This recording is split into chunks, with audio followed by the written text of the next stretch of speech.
Today we are going to start the next topic of group theory, which is homomorphism. So homomorphism ਕੀ ਹੁੰਦਾ ਹੈ ਤੇ ਕਿਸ ਤਰੀਕੇ ਦੇ ਨਾਲ ਇਹ ਗਰੁੱਪਸ ਦੇ ਵਿੱਚ ਕਨੈਕਸ਼ਨ ਨੂੰ ਡਿਵੈਲਪ ਕਰਦਾ ਹੈ, ਇਹ ਆਪਾਂ ਇਹਦੇ 'ਚ ਦੇਖਾਂਗੇ. So first of all homomorphism ਹੈ ਕਿ it is a way of comparing two groups. ਤੁਹਾਡੇ ਕੋਲ ਟੂ ਗਰੁੱਪਸ ਹੋਣਗੇ. ਹੁਣ ਜਦੋਂ ਤੁਹਾਡੇ ਕੋਲ ਦੋ ਅਲੱਗ-ਅਲੱਗ ਗਰੁੱਪਸ ਆ ਤਾਂ ਦੋਨਾਂ ਦੇ ਵਿੱਚ ਸਟਰਕਚਰ ਵੀ ਅਲੱਗ-ਅਲੱਗ ਹੋਏਗਾ. ਸਟਰਕਚਰ ਮੀਨਸ ਦੀ ਬਾਈਨਰੀ ਆਪਰੇਸ਼ਨ ਜਿਹਦੇ ਨਾਲ ਉਹ ਇੱਕ ਦੂਜੇ ਨਾਲ ਕਨੈਕਟਡ ਆ. ਦੈਨ ਜਿਹੜਾ ਹੋਮੋਮੋਰਫਿਜ਼ਮ ਵਰਡ ਹੈ ਨਾ, ਇਹ ਲੈਟਿਨ ਵਰਡ ਆ ਜਿਹਦਾ ਹੋਮੋ ਅਤੇ ਮੋਰਫ ਨੂੰ ਮਿਲ ਕੇ ਬਣਿਆ. ਹੋਮੋ ਦਾ ਮਤਲਬ ਹੁੰਦਾ ਸੇਮ ਅਤੇ ਮੋਰਫ ਦਾ ਮਤਲਬ ਹੁੰਦਾ ਸ਼ੇਪ.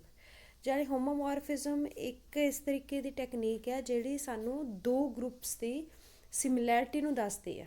ਠੀਕ ਹੈ, same and same shape means so same shape ਦਾ ਮਤਲਬ ਇਹ ਨਹੀਂ ਕਿ ਬਿਲਕੁਲ ਐਗਜ਼ੈਕਟਲੀ ਸੇਮ ਹੋਣਗੇ. ਇੱਕ ਪਾਸੇ ਤੁਹਾਡੇ ਕੋਲ ਗਰੁੱਪ ਮੈਟ੍ਰਿਸਿਸ ਦਾ ਹੋ ਸਕਦਾ ਹੈ, ਦੂਜੇ ਪਾਸੇ ਤੁਹਾਡੇ ਕੋਲ ਕੰਪਲੈਕਸ ਨੰਬਰ ਦਾ ਹੋ ਸਕਦਾ, ਲੇਕਿਨ ਇਹਨਾਂ ਦੋਨਾਂ ਦੇ ਵਿੱਚ ਜਿਹੜਾ ਕਨੈਕਸ਼ਨ ਆ, ਜਿਹੜਾ ਹੋਮੋਮੋਰਫਿਜ਼ਮ ਹੈ, ਇਹ ਦੱਸਦਾ ਹੈ ਕਿ ਦੋਨੋਂ ਕਿਸ ਤਰੀਕੇ ਨਾਲ ਇੱਕ ਦੂਜੇ ਦੇ ਨਾਲ ਸਿਮਿਲਰ ਜਿਹੜੇ ਆ ਉਹ ਹੋ ਸਕਦੇ ਆ.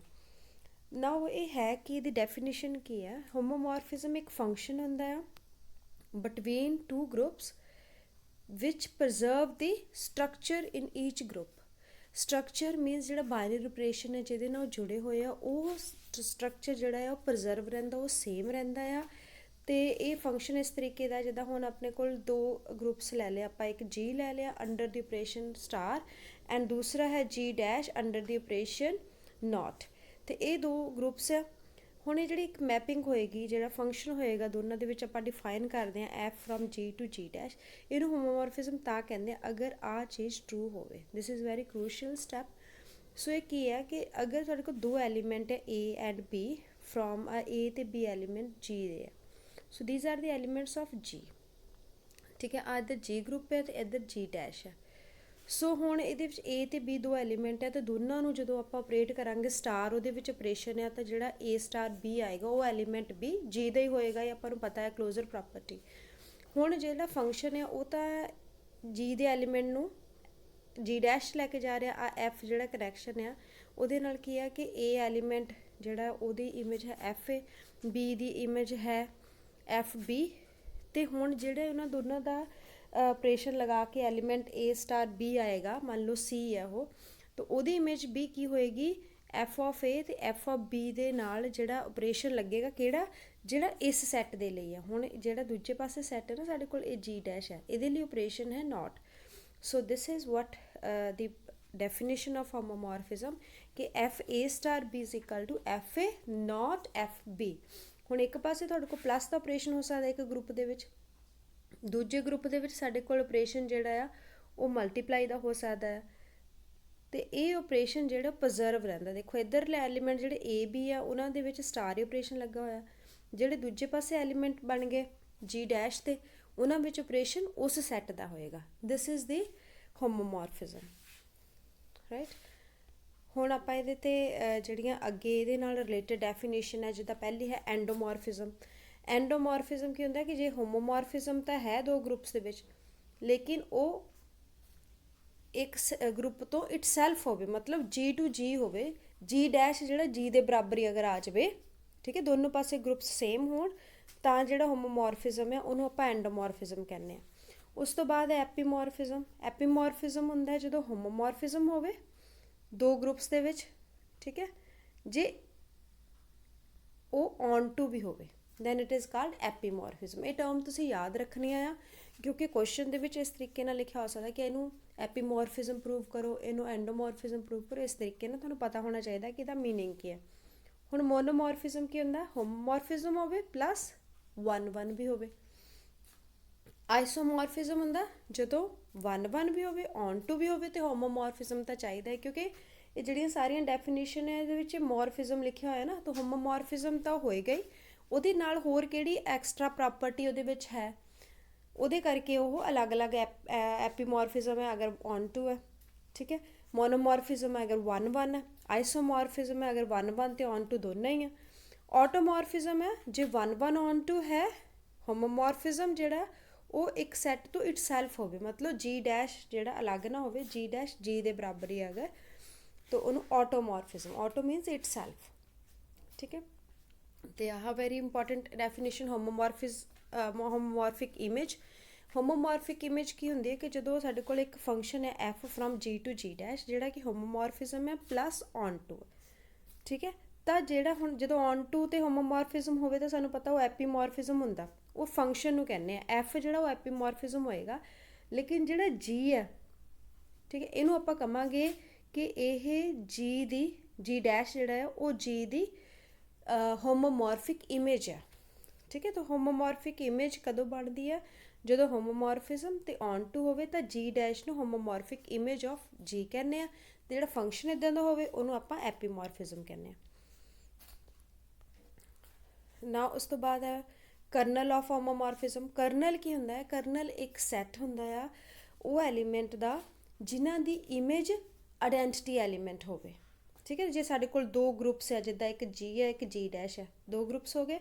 ਹੁਣ ਦੋਨੋਂ ਗਰੁੱਪਸ ਦੇ ਲਈ ਆਇਡੈਂਟੀਟੀ ਐਲੀਮੈਂਟ ਜ਼ਰੂਰੀ ਹੈ, ਐਗਜ਼ਿਸਟੈਂਸ ਆਫ ਆਇਡੈਂਟੀਟੀ ਐਲੀਮੈਂਟ ਹੈ ਤਾਂ ਕੰਪਲਸਰੀ ਪ੍ਰੋਪਰਟੀ ਹੈ ਫॉर ਬੀਇੰਗ ਅ ਗਰੁੱਪ। ਤਾਂ ਇੱਕ ਜੀ ਦੀ ਆਪਾਂ ਆਇਡੈਂਟੀਟੀ ਐਲੀਮੈਂਟ ਈ ਲੈ ਲੈਂਦੇ ਹਾਂ ਤੇ ਜੀ ਡੈਸ਼ ਦਾ ਆਇਡੈਂਟੀਟੀ ਐਲੀਮੈਂਟ ਈ ਡੈਸ਼। ਐਫ ਕੀ ਹੈ? ਹੋਮੋਮੋਰਫਿਜ਼ਮ ਹੈ, ਠੀਕ ਹੈ, from G to G dash. ਤਾਂ ਜਿਹੜੇ ਐਲੀਮੈਂਟ ਦੀ ਇਮੇਜ, ਮਤਲਬ ਇੱਧਰਲੇ ਐਲੀਮੈਂਟ ਆ ਸਾਡੇ ਕੋਲ ਜੀ ਹੈ, ਇੱਧਰ ਜੀ ਡੈਸ਼ ਹੈ, ਜੀ ਦੇ ਐਲੀਮੈਂਟ ਜਿਨ੍ਹਾਂ ਦੀ ਇਮੇਜ ਕੀ ਆਵੇ? ਆਇਡੈਂਟੀਟੀ ਐਲੀਮੈਂਟ ਆਫ ਜੀ ਡੈਸ਼, ਉਹਨਾਂ ਸਾਰਿਆਂ ਦੇ ਸੈੱਟ ਨੂੰ, ਜਿੰਨੇ ਵੀ ਐਲੀਮੈਂਟ ਆਉਂਦੇ, ਚਾਹੇ ਉਹ 1 ਆ 2 ਆ 10 ਆ, ਉਹਨਾਂ ਸਾਰਿਆਂ ਦੇ ਸੈੱਟ ਨੂੰ ਆਪਾਂ ਬੋਲਦੇ ਕਰਨਲ ਆਫ ਐਫ। ਤਾਂ kernel of F is x belongs to G, x element G ਦਾ, ਜਿਹਦੀ ਇਮੇਜ ਕੀ ਹੋਵੇ? F of X is E dash, identity element ਦਾ of the other set. So those element form the kernel. Now we see one of the example to understand it better. Let G be the group of integer under addition. We know that कि under addition ਜਿਹੜਾ group of integers ਆ ਉਹ group form ਕਰਦਾ ਹੈ। ਦੂਜੇ ਪਾਸੇ ਆਪਾਂ ਇੱਕ ਹੋਰ group ਲਿਆ G which is defined like this, 2 raised to power n where n is some integer। ਜਿਹੜੀ 2 ਦੀਆਂ ਪਾਵਰਸ ਲੈ ਲਈਆਂ, ਸਾਰੀ ਇੰਟੈਗਰਲ ਪਾਵਰ ਉਹ ਨੈਗੇਟਿਵ ਵੀ ਆ ਜਾਣੀ, ਪੋਜ਼ਿਟਿਵ ਵੀ ਆ ਜਾਣੀ। 2 ਦੀਆਂ ਪਾਵਰਸ ਨਾਲ ਜਿਹੜਾ ਬਣੇਗਾ ਉਹ ਵੀ ਗਰੁੱਪ ਬਣੇਗਾ under multiplication. We can easily check this. ਤੇ ਹੁਣ ਆਪਾਂ ਕਰਨਾ ਕੀ, ਇਹਦੇ 'ਚ ਆਪਾਂ ਹੋਮੋਮੋਰਫਿਜ਼ਮ ਪ੍ਰੂਵ ਕਰਨਾ ਆ ਫॉर ਐਫ, ਜਿਹੜਾ ਇਸ ਤਰੀਕੇ ਨਾਲ ਡਿਫਾਈਨ ਹੈ ਕਿ ਐਫ ਫਰੋਮ ਜ਼ੈਡ ਟੂ ਜੀ। ਇੱਧਰ ਸਾਡੇ ਕੋਲ ਇੰਟੀਜਰ ਦਾ ਸੈੱਟ ਹੈ, ਇੱਧਰ ਸਾਡੇ ਕੋਲ ਜੀ ਹੈ ਜਿਸ 'ਚ 2 ਦੀ ਪਾਵਰ ਹੈ, ਇੱਧਰ ਸਾਡੇ ਕੋਲ n ਹੈ, n ਇਜ਼ ਇੰਟੀਜਰ। ਐਫ ਜਿਹੜਾ ਆ ਉਹ ਇਸ ਤਰੀਕੇ ਨਾਲ ਅਟੈਚ ਕਰਦਾ ਹੈ ਕਿ n ਦੀ ਇਮੇਜ ਕੀ ਹੈ? 2 ਦੀ ਪਾਵਰ n, ਆ ਇੱਥੇ ਲਿਖਿਆ ਹੋਇਆ, ਠੀਕ ਹੈ। F n is equal to 2 raise to power n। ਹੁਣ ਆਪਾਂ ਸ਼ੋ ਕਰਨਾ ਕਿ ਜਿਹੜਾ ਐਫ ਇਸ ਤਰੀਕੇ ਨਾਲ ਡਿਫਾਈਨ ਉਹ ਆਈਸੋਮੋਰਫਿਜ਼ਮ ਵੀ ਹੈ। ਆਈਸੋਮੋਰਫਿਜ਼ਮ ਤੇ ਕਰਨਲ ਵੀ ਫਾਈਂਡ ਆਊਟ ਕਰਨੀ ਹੈ। ਆਈਸੋਮੋਰਫਿਜ਼ਮ ਦਾ ਮਤਲਬ ਹੁੰਦਾ ਹੈ ਹੋਮੋਮੋਰਫਿਜ਼ਮ ਪ੍ਰੂਵ ਕਰਨਾ, 1 ਪ੍ਰੂਵ ਕਰਨਾ, ਔਨ ਟੂ ਪ੍ਰੂਵ ਕਰਨਾ। ਤਾਂ 3 ਚੀਜ਼ਾਂ ਤਾਂ ਆਪਾਂ ਇਹ ਪ੍ਰੂਵ ਕਰਨੀਆਂ। ਉਸ ਤੋਂ ਇਲਾਵਾ ਅਸੀਂ ਇਹਦੀ ਕਰਨਲ ਵੀ ਫਾਈਂਡ ਆਊਟ ਕਰਨੀ ਹੈ। Let us see how to solve ਦਿਸ।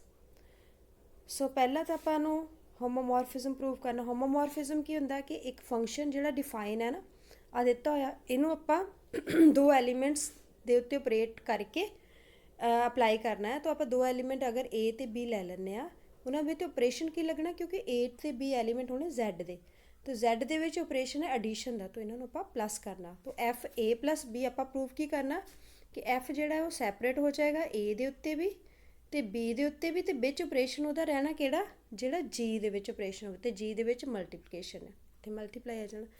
ਇਹ ਚੀਜ਼ ਸਮਝਣ ਦੀ ਜ਼ਰੂਰਤ ਹੈ ਕਿ ਜਦੋਂ ਵੀ ਆਪਾਂ ਹੋਮੋਮੋਰਫਿਜ਼ਮ ਪ੍ਰੂਵ ਕਰਨਾ, ਆਪਾਂ 2 ਐਲੀਮੈਂਟ ਲੈਣੇ ਆ ਪਹਿਲੇ ਸੈੱਟ ਦੇ ਵਿੱਚੋਂ।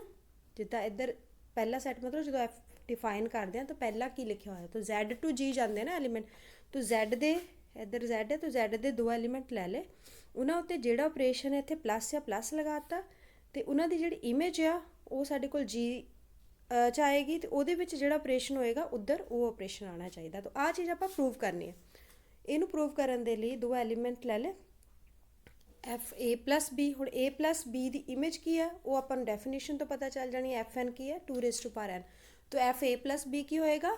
2 raise to power A plus B। 2 raise to power A plus B ਨੂੰ 2 raise to power A 2 raise to power B ਇੱਦਾਂ ਸੈਪਰੇਟ ਕਰ ਸਕਦੇ ਆ। ਅਤੇ 2 ਰੇਜ਼ ਟੂ ਪਾਵਰ A ਕੀ ਹੋਏਗਾ? ਇਹ ਐਫ A ਹੋਏਗਾ, A ਦੀ ਇਮੇਜ, ਅਤੇ 2 raise to power B will be image of B। ਤਾਂ f A into F B ਆ ਗਿਆ ਆਪਣੇ ਆਪ ਹੀ। ਸੋ ਇੱਧਰ ਆਪਣੇ ਕੋਲ A ਤੇ B ਦੇ ਵਿੱਚ ਆਪਰੇਸ਼ਨ ਪਲੱਸ ਸੀ, ਅਤੇ ਐਫ A ਐਫ B ਦੇ ਵਿੱਚ ਆਪਰੇਸ਼ਨ ਆ ਗਿਆ multiplication, which we need to prove.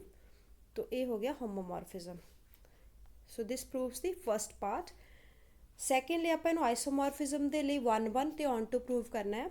1-1 ਕੀ ਹੁੰਦਾ, ਫੰਕਸ਼ਨ 1-1 ਤਾਂ ਹੁੰਦਾ ਜਦੋਂ ਇੱਕ ਐਲੀਮੈਂਟ ਇੱਕ ਨਾਲ ਹੀ ਅਟੈਚ ਹੋਵੇ ਇਸ ਤਰੀਕੇ ਨਾਲ, ਠੀਕ ਹੈ, ਤੇ ਦੋ ਐਲੀਮੈਂਟ ਦੀ ਸੇਮ ਇਮੇਜ ਨਾ ਹੋਵੇ। ਤਾਂ ਇਹਨੂੰ ਆਪਾਂ ਪ੍ਰੂਵ ਕਿੱਦਾਂ ਕਰਦੇ ਹਾਂ ਕਿ ਆਪਾਂ ਦੋ ਐਲੀਮੈਂਟ ਦੀ ਇਮੇਜ ਸੇਮ ਲੈ ਲਈਦੀ ਹੈ, ਫਿਰ ਆਪਾਂ ਪ੍ਰੂਵ ਕਰੀਦਾ ਕਿ ਉਹ ਐਲੀਮੈਂਟ ਵੀ ਸੇਮ ਹੈ। ਅਗਰ ਇਮੇਜ ਸੇਮ ਹੈ ਤਾਂ ਐਲੀਮੈਂਟ ਵੀ ਸੇਮ ਆਣਗੇ। So we have taken here element A and B, ਉਹਨਾਂ ਦੀ ਇਮੇਜ ਆਪਾਂ ਸਪੋਜ਼ ਕਰ ਲਈ f of A is equal to f of B। ਹੁਣ f of A ਤੇ f of B ਦੀ ਵੈਲਿਊਜ਼ ਪੁੱਟ ਕਰ ਦਿੱਤੀਆਂ। ਉਹਦੇ ਨਾਲ ਕੀ ਆਇਆ, ਅਗਰ 2 raise to power A is equal to 2 raise to power B ਹੈ, ਬੇਸ ਇਕੁਅਲ ਹੈ ਤਾਂ ਪਾਰ ਵੀ ਇਕੁਅਲ ਹੋਣਗੀਆਂ, ਤਾਂ A is equal to B ਆ ਗਿਆ। ਤਾਂ ਇਮੇਜ ਇਕੁਅਲ ਹੈ, elements भी equal है, means function is 1-1. next is to prove function is on to। ਤੇ on to prove ਕਿੱਦਾਂ ਕਰਦੇ ਆ? on to ਦਾ ਮਤਲਬ ਹੁੰਦਾ ਹੈ ਕਿ ਜਦੋਂ ਕੋਈ ਵੀ ਫੰਕਸ਼ਨ ਡਿਫਾਈਨ ਹੈ ਦੋ ਗਰੁੱਪਸ ਦੇ ਵਿੱਚ ਜਾਂ ਟੂ ਸੈਟਸ ਦੇ ਵਿੱਚ, ਤਾਂ ਇੱਧਰ ਜਿਹੜਾ ਵੀ ਐਲੀਮੈਂਟ ਆਏਗਾ ਉਹ ਕਿਸੇ ਨਾ ਕਿਸੇ ਦੀ ਇਮੇਜ ਹੋਏਗੀ। ਇੱਧਰ ਕੋਈ ਐਲੀਮੈਂਟ ਅਨਅਟੈਚਡ ਨਾ ਰਹੇ, ਹਰ ਐਲੀਮੈਂਟ ਕਿਸੇ ਨਾ ਕਿਸੇ ਦੀ ਇਮੇਜ ਹੋਵੇ, ਠੀਕ ਹੈ।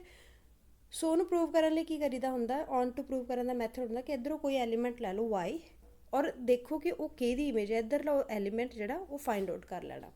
ਸੋ here also we have taken one element y from g। ਹੁਣ ਅਗਰ y g ਦਾ ਐਲੀਮੈਂਟ ਆ ਤੇ ਇਹਦਾ ਮਤਲਬ g ਤਾਂ ਹੁਣ ਆਪਾਂ ਨੂੰ ਡਿਫਾਈਨ ਹੀ ਹੈ ਕੁਐਸਚਨ ਦੇ ਵਿੱਚ ਕਿ 2 ਦੀਆਂ ਪਾਵਰਸ ਹੀ ਲੈਣੀਆਂ, ਤਾਂ y ਵੀ 2 ਦੀ ਕੁਛ ਨਾ ਕੁਛ ਪਾਵਰ ਹੋਏਗਾ। ਸੋ ਇਹਨੂੰ ਆਪਾਂ ਲੈ ਲਿਆ ਕਿ y is equal to 2 raise to power n ਔਰ n ਵਿਲ ਬੀ ਇੰਟੀਜਰ। ਹੁਣ y is equal to 2 raise to power n ਤਾਂ ਆ ਗਿਆ, ਲੇਕਿਨ 2 raise to power n according to the definition ਜਿੱਦਾਂ ਫੰਕਸ਼ਨ ਡਿਫਾਈਨ ਹੈ ਉਹਦੇ accordingly 2 raise to power n n ਦੀ ਇਮੇਜ ਹੈ, तो fn is equal to 2 raised to power n। so this is what we have written here कि y is equal to 2 raised to power n and 2 raised to power n is fn। तो ਕੀ ਆ ਗਿਆ ਸਾਡੇ ਕੋਲ ਕਿ y ਜਿਹੜਾ ਹੈ ਉਹ ਕਿਹਦੀ ਇਮੇਜ ਹੈ, n ਦੀ। ਸੋ ਇੱਧਰ ਸਾਡੇ ਕੋਲ n ਐਲੀਮੈਂਟ ਆ ਗਿਆ which is the pre image of y। ਸੋ ਇਸ ਤਰੀਕੇ ਨਾਲ ਆਪਾਂ ਇੱਕ ਐਲੀਮੈਂਟ ਲਈ ਕੀਤਾ ਨਾ, ਐਨੀ ਐਲੀਮੈਂਟ ਲਿਆ ਸੀ, ਤਾਂ ਐਨੀ ਐਲੀਮੈਂਟ ਦੇ ਲਈ ਅਗਰ ਪ੍ਰੀ ਇਮੇਜ ਐਗਜ਼ਿਸਟ ਕਰਦੀ ਹੈ ਤਾਂ ਮੀਨਸ ਸਾਰਿਆਂ ਲਈ ਐਗਜ਼ਿਸਟ ਕਰੇਗੀ। So that proves our onto part. Next is the kernel of F. Kernel of ਦਾ ਮਤਲਬ ਹੁੰਦਾ ਜਿਨ੍ਹਾਂ ਦੀ ਇਮੇਜ ਆਇਡੈਂਟੀਟੀ ਹੈ, ਤਾਂ ਆਇਡੈਂਟੀਟੀ ਐਲੀਮੈਂਟ ਮਲਟੀਪਲੀਕੇਸ਼ਨ ਲਈ 1 ਹੈ, ਤਾਂ 1 means fn is equal to 1 means 2 raise to power n is 1, ਔਰ 2 ਰੇਜ਼ ਟੂ ਪਾਵਰ n 1 ਮਤਲਬ 2 ਦੀ ਪਾਵਰ 0 1 ਹੁੰਦਾ, ਤਾਂ n 0 ਆ ਗਿਆ, ਇਹਦਾ ਮਤਲਬ 0 ਹੀ ਹੋਏਗਾ ਉਹ ਐਲੀਮੈਂਟ ਜਿਹਦੀ ਇਮੇਜ ਆਇਡੈਂਟੀਟੀ ਹੈ। So that prove the result.